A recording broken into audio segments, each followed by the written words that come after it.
વડોદરા મહાનગરપાલિકાની રિવ્યુ બેઠકમાં સ્વચ્છતા મુદ્દે મહત્વપૂર્ણ ચર્ચા. સંસ્કારી નગરી વડોદરામાં મહાનગરપાલિકા દ્વારા દર મંગળવારે યોજાતી નિયમિત રિવ્યુ બેઠક આજે યોજાઈ હતી. આ બેઠક ડેપ્યુટી કમિશનર વી.એમ. રાજપૂતના અધ્યક્ષસ્થાને મળી હતી.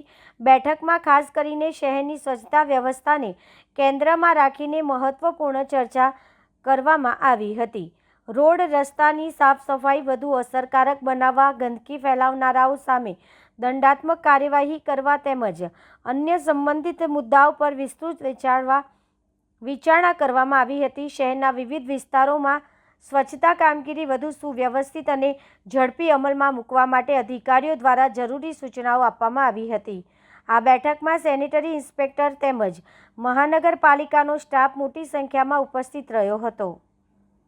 ખાસ કરીને મ્યુનિસિપલ કમિશનર સાહેબ શ્રીની સ્વચ્છતા બાબતે ખૂબ જાગૃતિ છે અને શહેરને સ્વચ્છ કરવા માટે એમના સતત પ્રયત્નો રહે છે.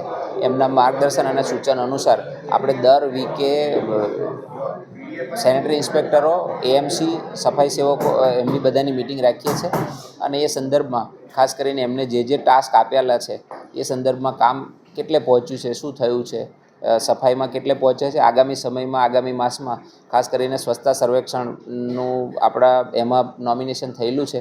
તો એ જે ટીમ આવે તો એ પહેલાં જે આપણે સ્વચ્છતાને લગતા ધોરણો છે જે જાળવવાના છે એ સંદર્ભમાં દર વીકમાં આપણે sanitary inspector, senior sanitary inspector અને વોર્ડ ઓફિસરોનો રિવ્યૂ લઈએ છીએ.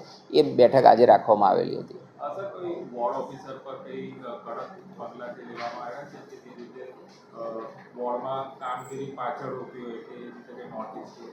ખાસ કરીને અત્યારે તો બધાને આપણે મોટિવેશન આપીએ છીએ કે બધાને સાથે મિટિંગ રાખી અને એ કરીએ છીએ કે ભાઈ કયા વોર્ડમાં ખૂબ સારી કામગીરી થઈ તો એને આપણે પ્રોત્સાહિત કરીએ છીએ અને એનું જોઈ અને બાકીના લોકોને પણ પ્રેરણા મળે. જે લોકો કદાચ થોડા દંડ એમાં કે બીજા કોઈમાં ધારો થોડા પાછળ હોય તો એમને આપણે મોટિવેટ કરીએ છીએ કે ભાઈ તમે પણ એની સાથે એ કરો અને એના પરિણામો આપણને જોવા મળે છે કે દર વખતે દર વીકમાં અલગ અલગ વોર્ડની કામગીરી વધારે સુધારા પર થતી જાય છે.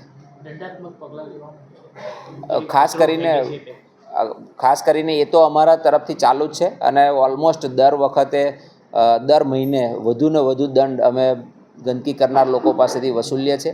ખાસ કરીને અમારા સેનેટરી ઇન્સ્પેક્ટરો અને વોર્ડ ઓફિસરો 1 ડે 1 ડ્રાઈવ કરે અથવા પછી નાઇટ ડ્રાઈવ કરે છે ગંદકી માટે, સિંગલ યુઝ પ્લાસ્ટિક માટે.